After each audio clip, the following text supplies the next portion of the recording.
मनरेगा योजनार अनियमितता को नहीं तेजुछि मामला। खोर्धा बोलगढ़ ब्लॉक बेगुनियामूल पाटना ग्राम में आसी एक संगीन अभियोग। मासे कि 2 मास नुहे गला 14 मासरू एठारे अनियमितता होई आसुछि, जाहाकु नहीं आज जिलापाल कार्यालय आगे धारणा देइछन्ते ग्रामवासी। समस्यार समाधान पई दाबी करी आमरण अनशन में बसिछन्ती स्थानीय लोके। एक रास्ता निर्माण करिबारे प्राय 8 लाख टंका आत्मसात होइथिबा नै मामला गरम होछि।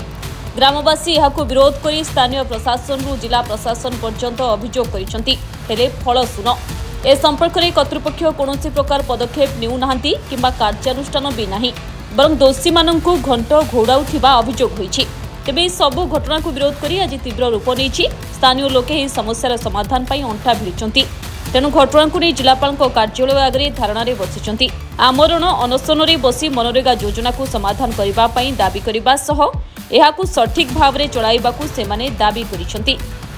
14 मास तले कालीगिरी नई रास्ता रे जो दुर्नीति होइतिला 7,13,000 टंकार ता से काम न करी से पैसा को उठे नै कोनोसी एमबी रे मेजरमेंट बुक रे नाही, बिल फॉर्म रे नाही एवं सरपंच निजे जेतले विजिलेंस इंक्वायरी हला से निजे ताकर बाइट रे कहले जे मु से काम बारे किछि जानिनी, से काम न करके से पैसा को खाई दैछन्ती। जीआरएस पीओ जेई एमान सब खाई दैछन्ती एवं तापर जेतले आमे आसिकी कलेक्टर पीटी विजिलेंस समस्त को आमे जणैलु ता विरुद्ध रे कोनोसी कार्यानुष्ठान निया न गला। बारंबार आसबा परे पीटी एटु गोटे 3 जणा टीम करके से तार इनक्वायरी पठैथिले। इनक्वायरी परे आज पर्यंत कोनोसी जेतले कोनोसी कार्यानुष्ठान नेले नाही, आमे बाध्य होई कि पुणी आसी जेतले पीटी को देखा कलु।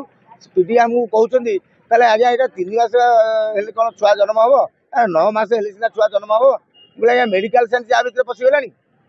से हमको इयार सुआड़ कहि कि बारंबार पेली देले एबे आसला परे हमको धमका धमकी करछन्ती। पुलिस लगेई हमहु तोड़ के बाहर बसुछन्ती। बेकुनाल पटनार मनरेगा कार्यक्रम एते दुर्नीति हे बढ़ी चलछि तार सीमा नाही, किंतु गोटाए दुर्नीति आमे धरि पारछु। कालीगिरी नई रे जेते आइथा रोड पे जो कार्य होईछि सेतरे 8 लाख कोड रे 7,13,000 टंका समिति सभा और सरपंच ए निजे उठेछन्ती। सेतरे जेई संपर्क अछन्ती, जीआर सेटु का संपर्क अछन्ती, आमरा पंचायत प्रोजेक्ट ऑफिसर भी संपर्क अछन्ती। किंतु एइटा 4 मास हला दीर्घ 14 मास हला आमे आसी बिल्डिंग पाखरे कलेक्टर पाखरे एबे एभेल की दुर्नीति निवारण पाखरे आश्रय नै सेमानकु एपर्यंत धरा जानी, दोषी विरुद्ध रे कार्यानुष्ठान करा जानी। आमे चाहुचु तुरंत यार कार्यानुष्ठान करी हमकु न्याय मिलु। खोर्धारू प्रभात पाणिग्राही रिपोर्ट, धरित्री लाइव।